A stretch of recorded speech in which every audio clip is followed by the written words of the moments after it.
All right, dear friends, joining us again is Bob Kudla from Trade Genius, also tradewithlionel.com, tradewithlionel.com, 1-800-949-1408. And in addition to his expertise and his genius regarding the world of investment and the like, right now, Bob, we need you more than ever to make sense of what's going on. What can you tell us? What should we know, sir? Well, we start with nonsense. No, I'm just kidding. It's really interesting what's happening. So let's set aside the geopolitics for a second.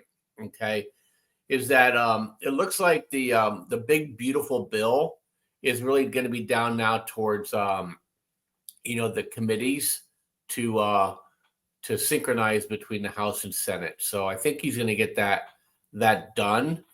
I think what's going to happen is he's going to give up on some of the spending cuts to get the deal passed, and then he'll probably use pressure of the next election primary season to cut a better bill for the next 2026, to 2027 budget. So, but it's all good because what he's doing, he's locking down his base with this one, right? So, the true believers like us are annoyed that there's not more spending cuts, but the base that really is going to support him, to keep the Democrats at bay, are going to be happy. No tax on tips, no tax on overtime, no tax on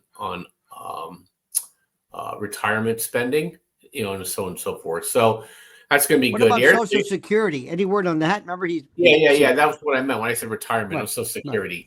right. Yeah. So which would eventually help you and I, once we take it, and because right now it's kind of messing things up. And and it's interesting if they got rid of that, more people would probably because you're short workers, the over 65 crowd, a lot of people wouldn't mind working part-time, but you can work yourself part-time and then not getting your Social Security because it's not only just tax, there's limitations on working, so you would, you get denied coverage. So I think all that stuff's good news in that front. The other thing that was really interesting to me is that the knock-on effect on the immigration, and I think they need to keep pressing it, is the real wages have gone up. I don't know if you saw that. First time since Nixon has blue-collar workers seen their wages increase faster than the inflation rate. And that is huge. And primarily is because you're cutting the cheap labor, the undocumented labor is coming out of the system, and you're forcing people to pay a higher wage to actually even get employees. A big thing that I hear, everybody says, "Oh, nobody's going to want to work in a factory." You pay people enough to work in a factory, okay? Yes. And it's not your father's factory anymore either, right? Work isn't nearly as boring and burdensome, right, and dangerous as it once was. And, and I laugh. I said, I'd rather work in a factory than a Starbucks any day of the week. How degrading is that? You get a college degree, and what do? You sit there and you're making coffee for people all day long. I think that what I call it the Modelo life, as the Democrats paint the world as this urban oasis, right? Mm-hmm. You're living the I call it the Modelo life, right? You get up, you have your coffee, you work at a bar, at a restaurant, it's fun, you're hanging out with your friends, you're wearing clothes that are expensive, and you're drinking, right? And the world is nothing like that. If you live in a city, you can't afford those clothes. Right. You're working like a dog, and you're drinking at home. right. And so I think people are now sweet to that. This sucks. It's kind of fun doing that when you're 23. Try doing it when you're 30, okay? And you're in dead end jobs because your degree was a mess. Versus, it was interesting. And I'm jumping all over the place, but it ties. So there was a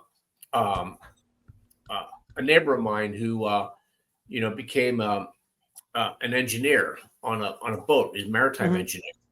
When he was, and has an engineering degree, and so when you first start, he goes, you get your hands greasy, and so you're down there in the bowels of the ship, right? And it's considered blue collar work, but after 5 or 7 years, guess what you get to be? You go to a supervisor, then you get to become the chief engineer. And I think a lot of people don't quite get that. Even if you work in a factory, you're not always, if you have ambitions beyond just like thankful for a job, you can work your way up and out of the grind and into something more tangible. Because a lot of times those companies want to hire within because the industry, and I think you'll start seeing more and more of that. And the other thing I think you're going to see is we're going to see the great migration inward. So I don't know if you're old enough to remember there was an implosion. The oil and gas industry in Colorado went bust. I don't know if this was the early 90s. Well, basically everybody picked up and moved to Houston. And I think what you're going to see it happening here is that, people are going to leave California because it's impossible to make a living here. And you're going to start seeing that migration in because the jobs are, if you want to be in high tech, you're going to be moving to Phoenix, right? Because that's where all the fabs are going, or New Mexico or Texas. And you're going to see a lot of industrial coming back in. I'm sorry. That's okay. You're going to see a lot of industrial jobs coming back into that Midwest old Rust Belt. And so people are they're going to find out well, this doesn't really suck. I laugh because, you live in New York, I live in California, but I live 3 miles from the ocean. If I lived 10 miles from the ocean, I wouldn't live in California. Right. It's too hot, it's too dry, it's too dirty, it's too gritty. And so you have a situation where like people are living what I call the Inland Empire. It takes you an hour to get to work. It's hot, and you have you might as well live somewhere else where it's cheaper. And I think a lot of people are making that decision. Somebody came to my door, so I'm sorry about that. That's okay. Now I've got to ask you something. I'm not trying to. This is very critical, and please forgive me. But this morning I just did a live show, and the world is just freaking out over what's happening with the president in Iran. And I know from a geopolitical point, that's one thing. From an investment point, I don't want to sound crass. I'm not like I'm being crass, but is there an upside to nuclear conflagration? Can we short weapon stocks? I mean, how do you, as expert as you are, respond to something this potentially cataclysmic as it appears to be? Well, I don't think it's cataclysmic at all. They're gonna remove the mullahs out of Iran. So can we do this? I mean, again, we don't have to do it. The Iranian people do it. Where I live in Little Tehran. Okay, Mm-hmm. There's 1 million Persians that live in Southern California. Mm-hmm. Okay, so I'm tapped into this thing pretty good. My neighbors, I have 5 or 6 neighbors around me that are people from this diaspora out of Iran. So they're just waiting. They're cheering the Jews on right now. They're like, finish the job. And so I think they're going to do that. And what's going to happen out of that, that's where the real peace dividend is going to come into play. You're going to see the price of oil plummet. Because look, there's a war premium on oil for decades now because the uncertainty around the mullahs, right? The other thing that's going to happen is that once this is done, there's no military power in the Middle East, okay, that opposes what I would call the West. You have basically essentially Israel and the United States, okay? And I think people, if you want to see shock and awe campaign, this is the 3rd or 4th time these people have seen the power of American technology and Israeli ingenuity and grit. Who's gonna fight in that area? So you're gonna see probably a wind down of defense capability and interest by the United States, and they're going to shift all those resources into the Pacific. Okay, so now China is going to be constantly facing 4 or 5, carrier battle groups, right, versus 2 or 3 that you currently have. And then, we're not investing in. Remember, Saudi Arabia could write the tab for all the defense spending in that area, right? So now you have Saudi Arabia, Saudi Arabia, and Israel, and the United States. Between the three of us, you have, I don't know, 2,500 high tech aircraft in the area. So that area is good to go. Russia's too distracted to do any kind of help at all. They couldn't even save Syria, so they're not going to be able to save Iran, right? And then the Iranian people are going to rise up. Remember, it was a secular country before the Shah fell, and it'll go back to being a secular country. And this time, those people aren't going to allow a small group of people to hijack the country. I think you'll see the Second Amendment will probably be in full force in that country for decades to come. People are going to be well armed, and they're not going to allow those people to come back in power. May I tell you that I hope to God you are 10% correct, just 10% correct. It would be because we have different. Remember, you have a vast wealth of perspective, not just from investment and financial point of view, but as a world observer. I don't see any of that happening, but I want to be wrong. I so want to be wrong. I do not like what I'm seeing. I don't understand President Trump. He's 1 minute he says this and he says this. I don't understand. I do not like the idea of anybody coming to our country telling our president, this is what you're going to do, and you're going to do this. And by the way, I can say things about a country, and I'm not anti-Semitic in the least. I don't care who it is. There's a lot here that this is not the President Trump I thought, but I hope I am the wrongest I've ever been. Yeah, this is Israel's not wagging Trump's dog here. Okay, this is America's self-interest. You got to remember, Trump wants cheaper oil. He's going to get cheaper oil. Trump wants to focus on China. He gets to focus on China. This is what's called aligned interests right now, and so he can wind down his attention in that area. And look, it's personal for me. My unit rotated back from Lebanon 2 weeks before the barracks blew up. I was in the Marine Corps, so it's personal for me. So I don't care if they have a hand up Trump's back moving them around. I want the mullahs gone. Okay, and I think people need to understand you can't allow a death cult country to have access to nuclear weapons. The blackmail would just be, and once those are in the air, they're in the air. My biggest worry always have been is that Iran, could drop a dirty bomb into New York City. Okay. Oh yeah. The United States is gone. So I don't want that threat. I don't care who helps us or who's guiding us or whatever. The interests are aligned at this point. And so I think people really need to understand that and isolationist thinking, and I know, look, people have strong feelings on Israel either on both sides. I'm not really going to get into that. I'm Machiavellian. My interests are aligned on this one. And so I think the mullahs are going to be gone. The Iranians are secular. They'll at the very worst, you'll have civil war there, right? But I don't think so. You're talking about 3 or 4% of the population controlled that population. Those people are losing their ability to wage war, and they're going to be hunted down like dogs in the street once that happens. So, and then when that happens, you should be on Fox News. You missed your calling. This is one thing. I mean, you put it this way: you make Hannity sound like Ramsey Clark. You've got a real take here. And like I said, I want you to understand something.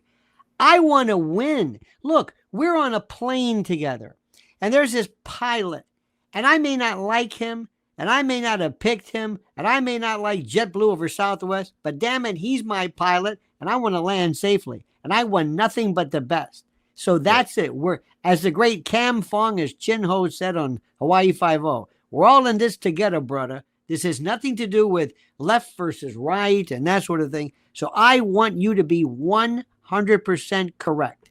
Absolutely. Yeah. We're on the same page. Yeah, and I think I will be. They can't afford to not finish the job this time. But you have to think about it. We have the Fifth Fleet headquartered in Bahrain. We can wind that thing down by half and move more resources into Guam, into Singapore. Even Vietnam has offered us naval port access.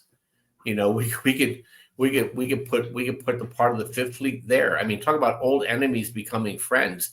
The United States is very unique in that regard. We can turn old enemies into friends, right? Germany, Japan, right, Vietnam. We just have that. We have that ability, and so the real economic threat is China. Although I don't think that's going to last long either.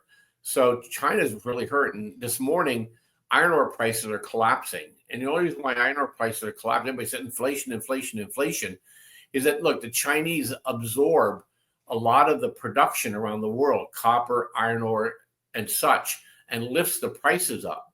And they keep some of that stuff off the market for collateral internally, for loans. And but that's a harbinger of their economic activity. And so, by putting these tariffs on, people think tariffs are inflationary. Tariffs are very deflationary, because you and I only have so much money and have access to so much credit. Okay. If something gets to be too expensive, what do? You don't buy it. Right. Okay. Supply and demand will take back over. Well, China now, they can't dump their iron ore onto the world anymore. So they simply won't be buying the iron ore from Australia. Prices are going to fall. Well, that reverberates throughout. So Trump may have tariffs on all the people making steel, but the iron ore prices have fallen. So it might be Mox Nix, and then we still pick up a bunch of tariff revenue. So with Trump, you have to understand with Trump says things. People, you can't take Trump literally. Trump says Trump says things to get a rise out of people. He does psychological warfare all the time on people. The mullahs are pissed because they thought they were having a negotiating deal with Trump. They let their guard down and they got smacked, right, on a preemptive, right? And then so Trump's one day saying, well, I'm going to do this, the next day I'm not going to do that. The next day, good luck to them. The next day, hey, they're coming to the White House. You can't put your a knife in this guy, because he's like water. He's all over the place. And that's a negotiating tactic. He's using Eastern negotiating tactics back on these same people. He walks in one day, he goes, hey, we're really close. The next day he goes, you know what? I don't want to do this deal anymore. And what it does, it's like, those things, those zip ties, every time he just zip ties you closer and closer and closer. Right. That's Trump. People just get all wrapped up in this rhetoric. I'm watching what he's trying to accomplish, and it's working. The other thing that was really interesting to me is yesterday, for the first time in 60 years, and if I already said this, dementia's kicking in, 2% real interest. I was talking to somebody else earlier about the 2% real wage growth for blue collar workers. And the reason why? Immigration. Because they're sucking so many people out of the system right now, okay, that people have to pay a higher wage now to keep and attract American, right, or I would say legal immigration. And then rents are falling for the same reason. So I have a neighbor of mine that does a lot of work up in LA, fix and flips, owns rental properties, blah, blah, blah. He's also a Hispanic guy, legal, U.S. citizen, and he was telling me that that's putting pressure on the rents, because you had tens of thousands of people leaving. Well, they just abandon the apartments, right? Because they don't live there anymore. They don't even live in the United States anymore. They're gone, and so the rents have to fall to attract people. So we're getting what he wants to get out of this thing. You're going to get deflation from tariffs. You're going to get deflation from immigrants leaving. You're going to get real wage growth for people having to pay more to attract the labor. It's just that this thing's just a grind, and it just needs to go. And what he needs to do is just keep pounding on that message. And I'll give you a real life scenario. Last night I went out to dinner with my wife and a person on the wait staff that we've known for years. Okay, an Hispanic guy. He's like the head waiter. Well spoken in English. Never thought he was first generation in America. Okay, and he said he came to me. He was forlorn. And I said, "What's up?" He goes, "Well, my family made a decision, my wife and I, that we're going to leave and we're going to go back to Mexico." I'm like, "Oh, are you retiring?" He goes, "No, I'm not retiring." And basically, he probably got caught up in the dragnet.